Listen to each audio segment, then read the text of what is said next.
Breaking news. Anakapalli తహసీల్దార్ కార్యాలయం వద్ద లంచం తీసుకుంటూ ఏసీబీకి పట్టుబడ్డ మారేడుపూడి వీఆర్ఓ సూర్యనారాయణ.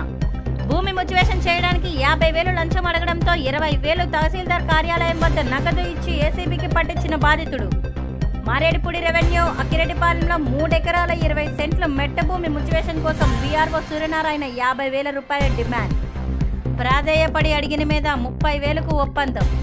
ముందు 20,000 ఇవ్వడానికి, తర్వాత 10,000 ఇవ్వడానికి ఒప్పుకున్న వీఆర్ఓ.